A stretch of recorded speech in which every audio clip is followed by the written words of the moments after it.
کیا آپ نے کبھی سوچا ہے کہ اگر زمین سورج سے تھوڑی سی اور دور ہوتی تو ہم جم کر مر جاتے، اور اگر تھوڑی سی قریب ہوتی تو جل کر راکھ ہو جاتے؟ کیا یہ سب محض ایک اتفاق ہے یا کسی عظیم طاقت کا بہترین ڈیزائن؟ 1927 میں ایڈون ہیبل نے دریافت کیا کہ یہ کائنات مسلسل پھیل رہی ہے، جسے سائنس بگ بینگ کہتی ہے۔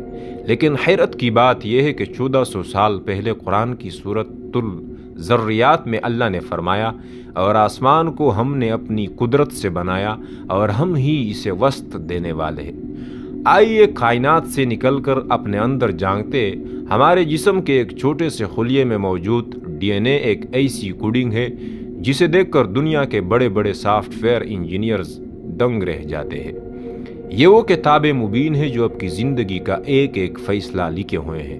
جدید بحری سائنس کہتی ہے کہ جب دو سمندر ملتے ہیں تو ان کی کثافت الگ ہونے کی وجہ سے ان کے درمیان ایک غیر مرئی دیوار حائل رہتی ہے۔ قرآن نے سورہ رحمان میں اس حقیقت کو ایسے بیان کیا کہ عقل دنگ رہ جاتی ہے۔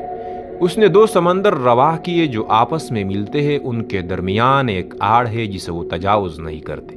سائنسدانوں کا ماننا ہے کہ لوہا زمین پر پیدا نہیں ہوا، بلکہ یہ ستاروں کے پھٹنے سے خلا سے یہاں پہنچا۔ قرآن نے سورۃ الحدید میں واضح کہا، یعنی اور ہم نے لوہا نازل کیا۔ لفظ نازل اس سائنسی سچائی کی طرف اشارہ ہے جو انسان نے حال ہی میں جانی۔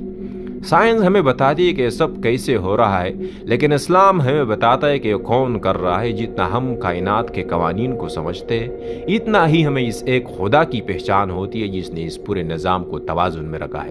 کاش ہم اس علم کے ذریعے اپنے خالق کو پہچانیں۔ اے اللہ، ہمیں کائنات کی نشانیوں پر غور کرنے والا بنا، ہمارے علم میں اضافہ فرما اور ہمیں اس فتنے کے دور میں حق پر ثابت قدم رکھ۔ ہمیں وہ بصیرت عطا کر کہ ہم کائنات کے ہر ذرے میں تیری قدرت کا جلوہ دیکھ سکے۔